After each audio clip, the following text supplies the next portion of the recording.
Hello everyone, আজকে আমি চলে এসেছি নতুন একটা ভিডিও নিয়ে। আজকে আমাদের টপিক আর্লি আইডেন্টিফিকেশন এবং আর্লি ইন্টারভেনশন। আমরা এই টপিকে কিছু জিনিস আলোচনা করব। তার মধ্যে প্রথম পয়েন্ট হচ্ছে আর্লি আইডেন্টিফিকেশন এবং আর্লি ইন্টারভেনশন কি এবং এটা কেন এত ইম্পর্টেন্ট। সেকেন্ড টপিক হচ্ছে নর্মেটিভস গুলো কি, আমরা বাচ্চাদের ক্ষেত্রে কি কি নর্মেটিভস দেখবো বা কি কি ডেভেলপমেন্টাল মাইলস্টোনের উপর লক্ষ্য রাখবো এবং যেটা ডিলে হলে আমরা বুঝবো যে বাচ্চার কোনো প্রবলেম থাকলেও থাকবে। থার্ডলি, রিস্ক ফ্যাক্টরস, যে রিস্ক ফ্যাক্টর গুলো থাকলে আমাদের বাচ্চাদের রেগুলার স্ক্রিনিং এ বা অ্যাসেসমেন্টে রাখতে হবে। এই তিনটে টপিক নিয়ে আমরা আলোচনা করব আজকে। So let's begin the video. তো ফার্স্টলি, আর্লি আইডেন্টিফিকেশন এবং আর্লি ইন্টারভেনশন কি। আর্লি আইডেন্টিফিকেশন হচ্ছে যত তাড়াতাড়ি আমরা একটা বাচ্চার মধ্যে আইডেন্টিফাই করতে পারবো যে তার এই সমস্যাটা আছে এবং যত তাড়াতাড়ি তার চিকিৎসা শুরু করতে পারবো, সেটা আর্লি আইডেন্টিফিকেশন এবং আর্লি ইন্টারভেনশন নামে পরিচিত। এবার প্রশ্ন হচ্ছে এটা কেন এতটা ইম্পর্টেন্ট। যত তাড়াতাড়ি আমরা বাচ্চাটার মধ্যে সমস্যা আইডেন্টিফাই করতে পারবো এবং সেই সমস্যার যত তাড়াতাড়ি চিকিৎসা শুরু করতে পারবো, ততটা বেশি চান্স থাকবে বাচ্চাটার অন্য বাচ্চাদের মতো এজ অ্যাপ্রোপ্রিয়েট বিহেভিয়ার করার। আর একটু ভালোভাবে বোঝায়, এজ একটা বাচ্চাদের ক্ষেত্রে খুব ক্রুশিয়াল ফ্যাক্টর। 2 থেকে 5 বছর এজটাকে আমরা ক্রুশিয়াল এজ বলে মনে করি, কারণ এই সময় বাচ্চাদের ডেভেলপমেন্ট খুব বেশি হয়। তাদের মেন্টাল ডেভেলপমেন্ট, এডুকেশনাল ডেভেলপমেন্ট সবকিছু এই সময় সব থেকে বেশি থাকে। এই সময় ব্রেন প্লাস্টিসিটি বেশি থাকে। এত বেশি মেডিকেল টার্ম হয়ে যাচ্ছে না? আচ্ছা, এই সময় যেটা থাকে বাচ্চাদের শেখার ইচ্ছে বা বোঝার ইচ্ছে সব থেকে বেশি থাকে। আপনি যদি আরো সহজভাবে বলি, আপনি এই সময় যে রাইমস গুলো শিখেছেন বা যে ছোটবেলার ছড়াগুলো শিখেছেন, সেগুলো আপনার এখনো মনে আছে। কিন্তু বড় বয়সে 7 বা 8 যে ভূগোল ইতিহাস পড়েছেন, আপনার যতই প্রিয় সাবজেক্ট হোক, সেগুলো কি আপনার মনে আছে? তো এর থেকে প্রমাণ হয় এই বয়সটায় বাচ্চারা যা দেখে, যা শেখে, সেগুলো খুব ভালো করে বাচ্চাদের মনে থেকে যায় এবং এই বয়সটা ডেভেলপমেন্টের জন্য ভীষণ ভীষণ ভীষণ ইম্পর্টেন্ট। তো সেই জন্যই এই বয়সটাকে কাজে লাগানোর জন্য আর্লি আইডেন্টিফিকেশন এবং আর্লি ইন্টারভেনশন শুরু হওয়া ভীষণ জরুরি। এবার এটা তো বুঝলাম যে এটা একটা ইম্পর্টেন্ট জিনিস, এটা শুরু হওয়া জরুরি।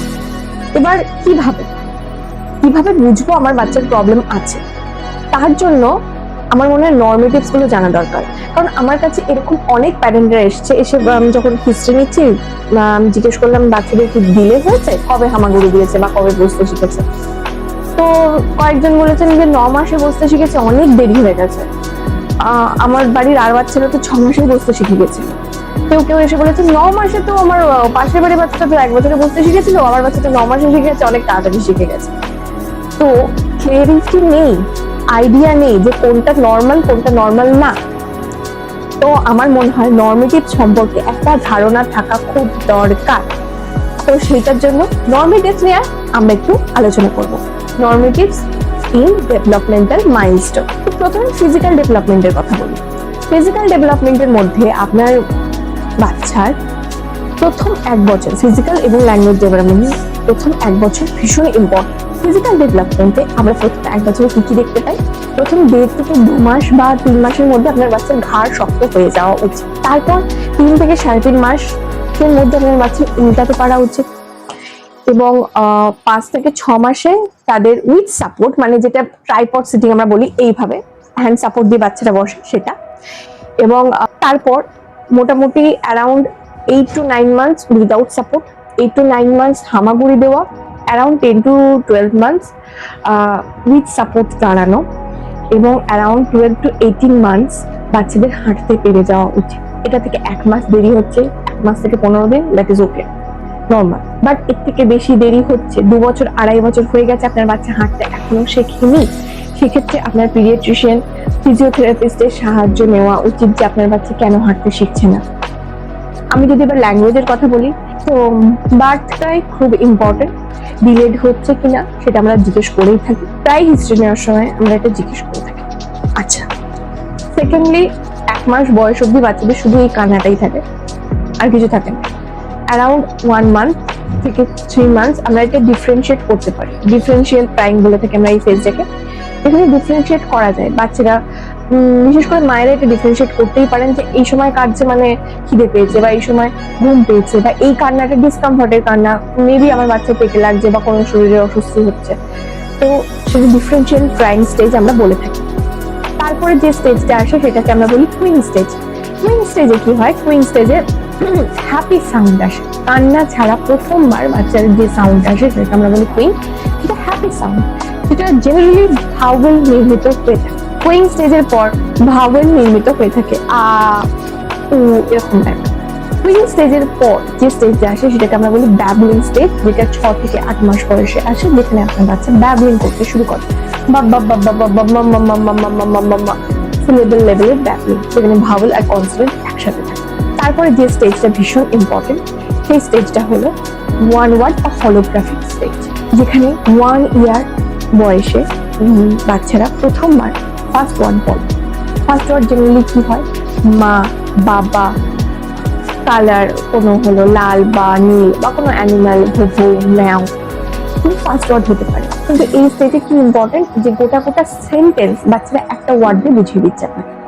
মানে ধরুন তার খিদে পেয়েছে, খাবো বা কিছু, সে শুধু বললো দুধ, মানে আপনাকে বাকিটা বুঝে নিতে হবে। বা এরকম বড় বড় সেন্টেন্স যখন একটা ওয়ার্ডে সে ডিনোট করছে এবং 1 ওয়ার্ড লেভেলে আছে, সেটাকে আমরা বলি ফার্স্ট ওয়ার্ড বা 1 ওয়ার্ড লেভেল।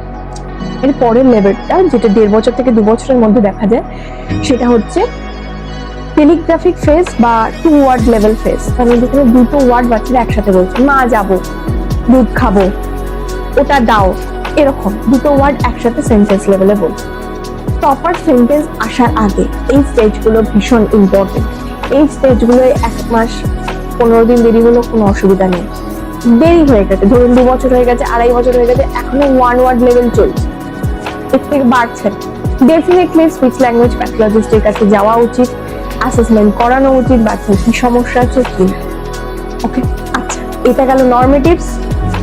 আমরা কি কি জানলাম? আমরা জানলাম ইম্পর্টেন্স অফ আর্লি আইডেন্টিফিকেশন এবং আর্লি ইন্টারভেনশন, এবং নর্মেটিভস, যেগুলো নর্মাল ডেভেলপমেন্টাল মাইলস্টোন এবং যেগুলো ডিলেড হলে আমরা চিন্তিত হতে পারি। এবার আদার্স রিস্ক ফ্যাক্টর, যেগুলো আমার খেয়াল রাখা উচিত এবং যেগুলোর জন্য আমার রেগুলার স্ক্রিনিং এ থাকা উচিত, সেটা আমরা নিয়ে আলোচনা করব। সেটা হচ্ছে রিস্ক ফ্যাক্টরের মধ্যে ফার্স্ট রিস্ক ফ্যাক্টর, যে আপনার বাচ্চা পেটে থাকাকালীন আপনার কোনো সমস্যা, সুগার, প্রেশার, থাইরয়েড, মিসক্যারেজ হয়েছে আগে, যে কোনো রকম সমস্যা, সেখানে বাচ্চার সমস্যা আসতে পারে। খেয়াল রাখুন, মেডিকেশনে থাকুন, রেগুলার চেক আপে থাকুন। বাচ্চা জন্মালো, তারপর বাচ্চার অক্সিজেনের অভাব হলো, ডিলেড বার্থ ক্রাই হলো, বা কিছুদিনের জন্য জন্ডিসে হলো, বা এনআইসিইউ বা কাচের ঘরে রাখতে হলো, সেক্ষেত্রে বাচ্চার কোনো রকম সমস্যা হওয়ার সম্ভাবনা আছে। তাকে রেগুলার ভিশন চেক, হিয়ারিং অ্যাসেসমেন্টের মধ্যে রাখুন। পিডিয়াট্রিশিয়ানের রেগুলার 6 মাস অন্তর গিয়ে চেক করান আমার বাচ্চার ডেভেলপমেন্ট ঠিক আছে কিনা, ডিলে হচ্ছে কিনা, ডিলে হলেও সেটা নর্মাল ডিলে না সত্যি সত্যি মেজর ডিলে হয়ে গেছে, সেটা চেক করানো আপনার দায়িত্ব। আর কি রিস্ক ফ্যাক্টর থাকতে পারে? আপনি দেখছেন বাচ্চা বড় হচ্ছে, খুব জোরে আওয়াজ হলো, বাচ্চা ঘুরে তাকাচ্ছে না, চমকে যাচ্ছে না, স্ট্যাটল রিফ্লেক্স অ্যাবসেন্ট।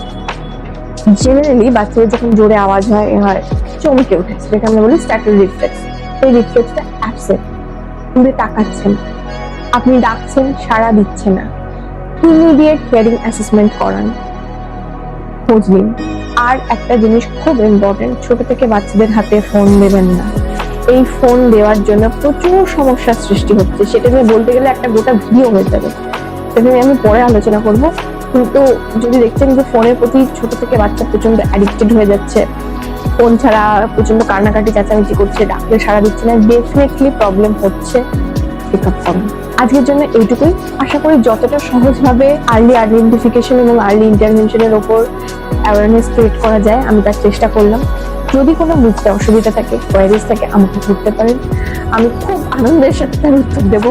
আর আবারও বলছি, আমি প্রফেশনাল ইউটিউবার নই, তাই ভুল ত্রুটি একটু মানিয়ে নেবেন।